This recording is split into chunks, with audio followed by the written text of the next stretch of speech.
Welcome to Everything Life Coaching. I'm John Kim. And I'm Noelle Cordeaux. We are the founders of JRNI Coaching. We're super passionate about all things coaching and want to share what we've learned from over a decade of coaching and training over 1,000 life coaches. Dive deep into a more meaningful career, find freedom, and make an impact on the world around you.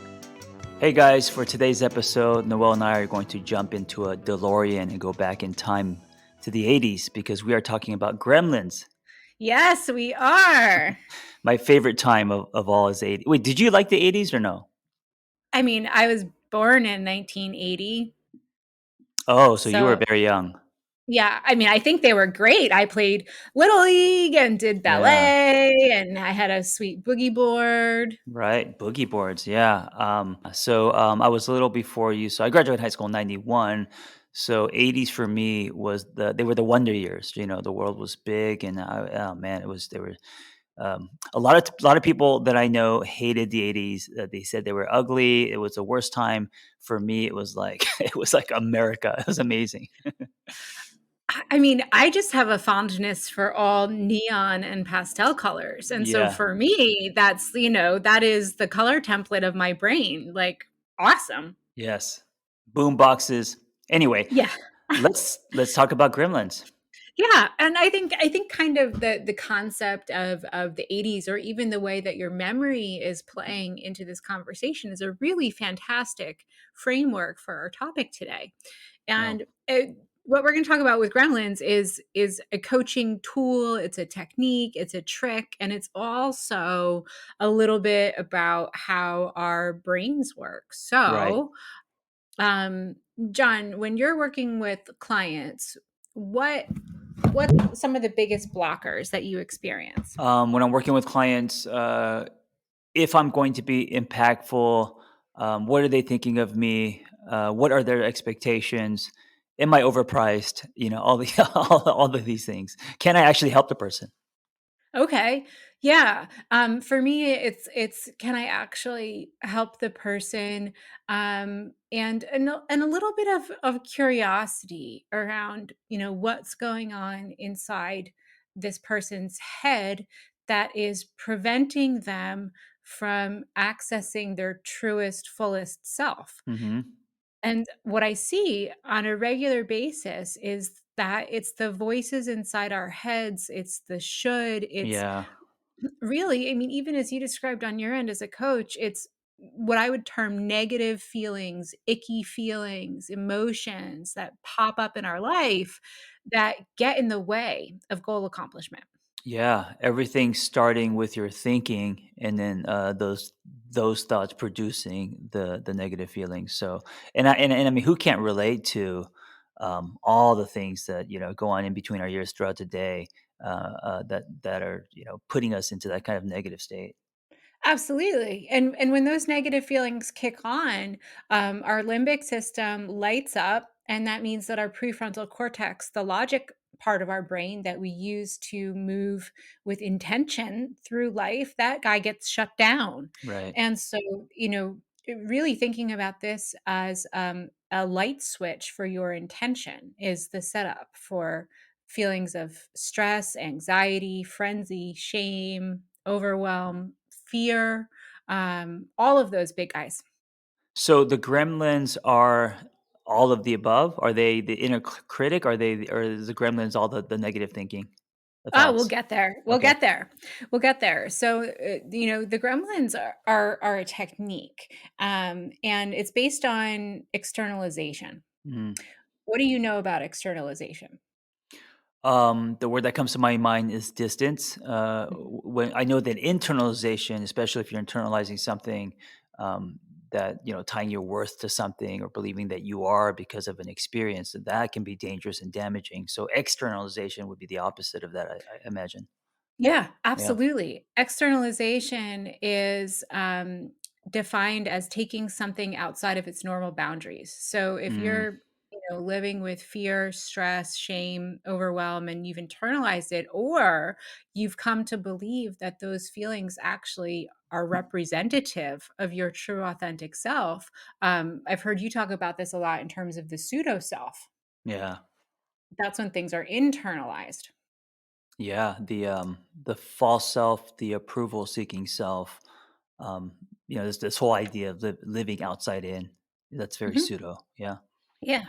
And so when we're working with this technique, the gremlins are these icky feelings that we live with on the inside.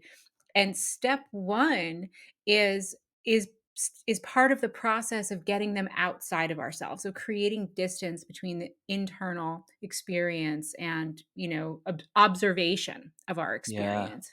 And Yeah. so step one is just learning to notice when these feelings pop up and what they feel like.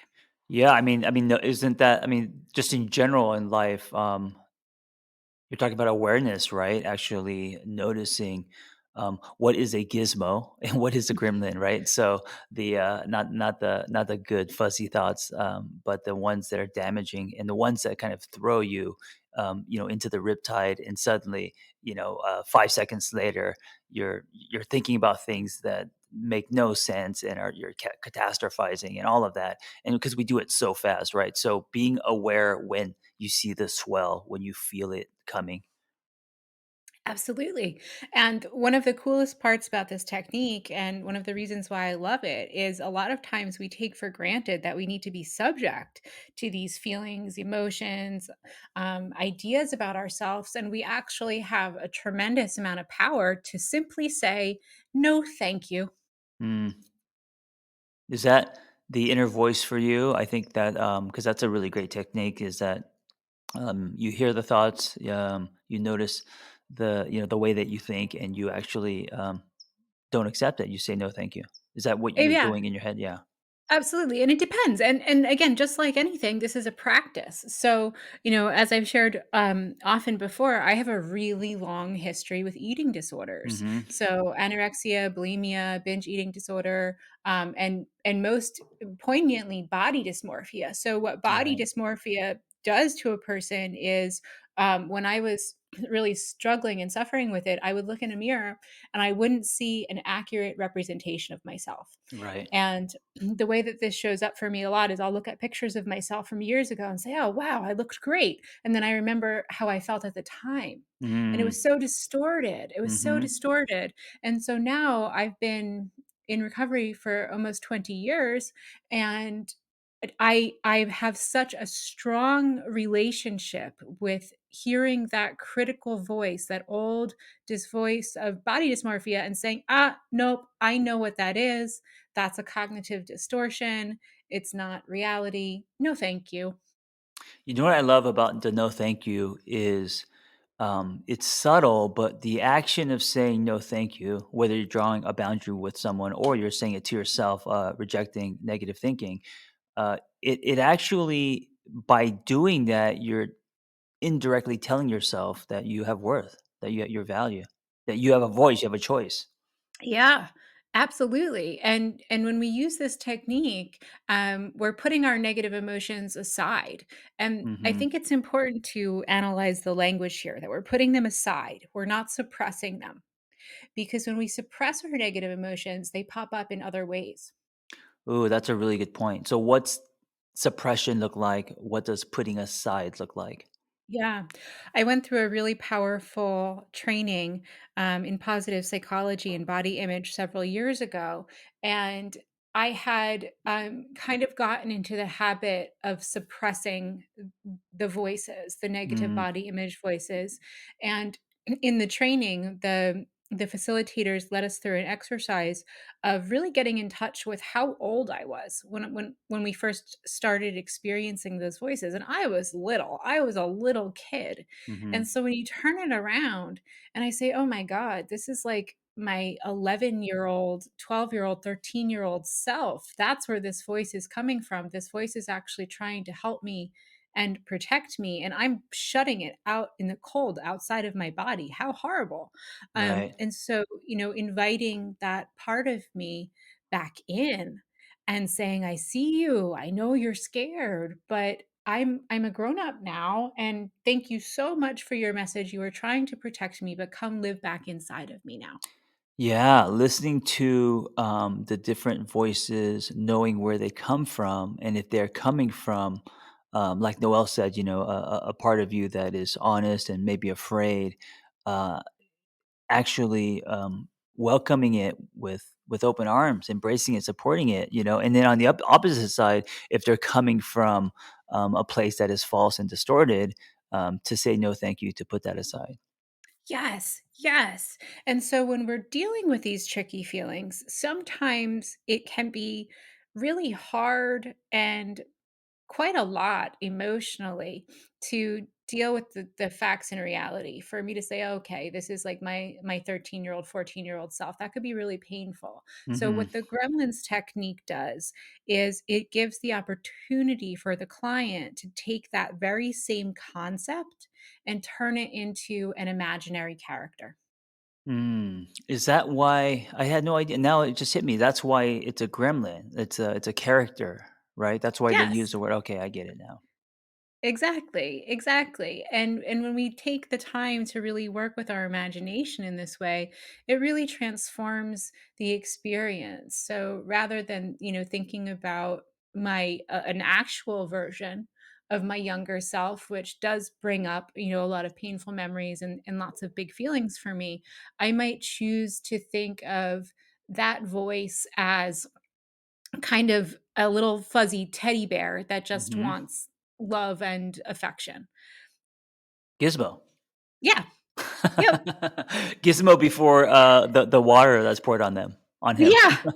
Yeah. And so, from a cognitive perspective, it makes uh, shame, fear, frenzy so much easier to deal with because you're taking it outside of the norm and creating an imaginary character to work with. Yeah, for everyone who in the '80s was just an idea and wasn't born.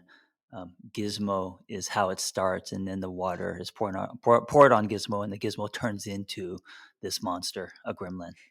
Yes. Yes. And I actually think this is a great metaphor because if we don't tame our gremlins, they can turn into little monsters in our life. Yeah, yeah, absolutely. Yeah.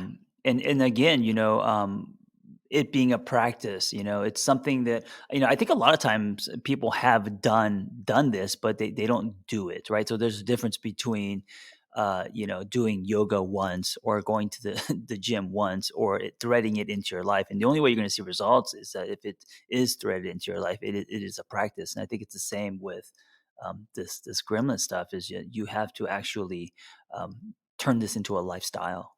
Yeah. So let's talk about how this works in session because this is a real technique. It comes from the work of Rick Carson.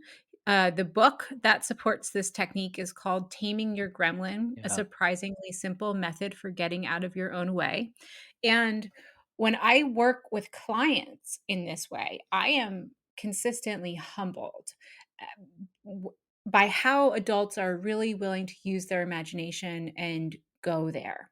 Yeah. So, the first time I used this technique, I was working with a client who had a lot of shame around her finances. And one day she said, "Oh my God, when I have to sit there and balance my checkbook, it's like having a monkey on my back." And Mm, I saw my opening and said, "All right, what do you want to name the monkey?" mm. And that's when Fred the orangutan was born. A and, there's such a huge difference sitting in session and saying, "I feel crushing shame about the state of my finances," and, "Fred sucks." Right, right. It Totally different. it turns like the monster into a puppet. Exactly. And it also turns into a puppet that you can manipulate yourself, and that you can move the pieces around and have a conversation about. Sometimes my clients have multiple gremlins that we talk about.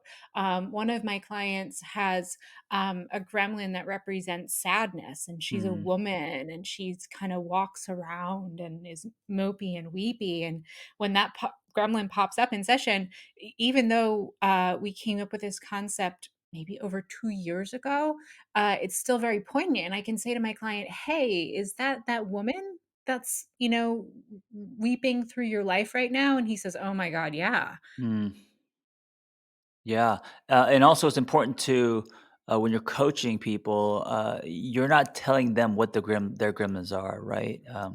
You're No. allowing them to tell you what they are because you may be surprised, what people say.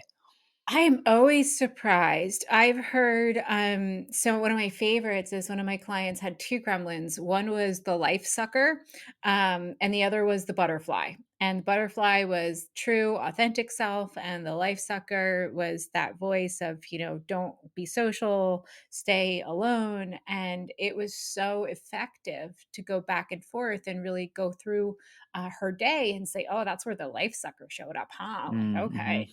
what would the butterfly do in this situation? Right, right. I love it. I remember reading this book many years ago, and I remember how simple it was, and I think that's what makes it powerful. Isn't the book very thin? It's not like a Mhm. thick book, right? Yeah, it's a workbook. Yeah. It's a thin book, it's a workbook, it's one of the techniques that we teach in the intensive, Mhm. um, and, this is the favorite technique of all of my clients. Many of my other techniques are a little bit harder hitting, they're more structured, they really force self-analysis and change theory, and Gremlins is squishy and easy and fun and playful, and, Right, right. everybody loves it. Yeah, it's very easy to use. Yeah, it is. So, John, Yes. what is one of your gremlins? Oh, man. Right now in this moment, Oh, yeah. Um, I'm going to go, so every Wednesday at 12:30, I decide to train with my boys, meaning friends and athletes that I work out with, and I haven't been training in a long time. I have a birthday coming up. I'm getting older. I'm going to be 48, and I've got a lot of gremlins saying, "You should quit. You're too old. Your your abs are gone. You don't have the mindset anymore." And I'm forcing myself to use my friends as an incubator where I could lean into my discomfort and continue to exercise in a way that makes me feel good without just quitting and dropping off and not going. So the Sure. gremlins are all the things in my head, all the insecurities of telling me that I'm too old and yeah. I wonder because I know your friends and they're kind of like a motley crew of Muppets and characters Yes. themselves. Yes. Um, I'm wondering if we could reframe it from the positive and turn your friends into the gremlins that encourage you. Yeah, yeah, absolutely. So instead of seeing them as gremlins, um, they're like the Muppets in that movie. Oh God, with David Bowie, the Yes. Labyrinth, and Yeah. they were helping the girl. They're more like that, cheering instead of Uh-huh. gremlins trying to to cut you at the knees. I mean, there were bad guys in the Labyrinth movie too, right? There was the evil Sure, wizard, and so, sure. maybe, like, the pseudo self voice of, "This isn't gonna work," can be evil wizard, and you have to lean into, you're helping Muppets. Yeah, yeah. I'm going to see my friends as the helping Muppets today as I'm working out with them and That competing with them, in a friendly way. that's that's awesome. Well, Yeah, please tell the helping Muppets hello from me. I Um, will. so now let's check in. How do you feel right now? Well, I mean, I'm laughing, and so it's lighter, right? And so there's less pressure, and there's less like it's just a workout. It's just me going there and having fun instead of this like pressure that I'm going to evaluate where I'm at this age because of this one workout. Yeah, Yeah, awesome. So, I mean, that's a really great example, and thank you for letting me play coach with you. Is that yeah, when we lean into this technique, it does create lightness. It yes, does absolutely. create, laughter, and it moves us away from the seriousness of whatever is bugging us and lets us turn your friends one by one into Muppets, which I think Yes. they'd be great Muppets. Nothing slices faster than humor. So when you are coaching, it is okay to have fun. It's okay to laugh. It's okay to be light. And so, if you take anything from this, know that uh, that's part of coaching. It doesn't have to be so serious.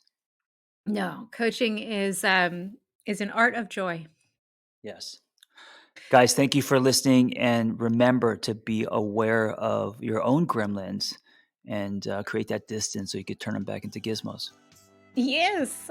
Wonderful. Thanks so much, everyone. All right, be well. Thanks for listening to Everything Life Coaching. If you're feeling the draw to become a coach, head to journey.co/everything to explore a new career that brings fulfillment, gives you a true sense of purpose, and a strong community to do it in. We created JRNI Coaching to equip you with the tools, training, and community you need to attain your goals. Join JRNI Coaching and begin your journey towards personal freedom and a transformative state of growth today. That's JRNI.co/everything.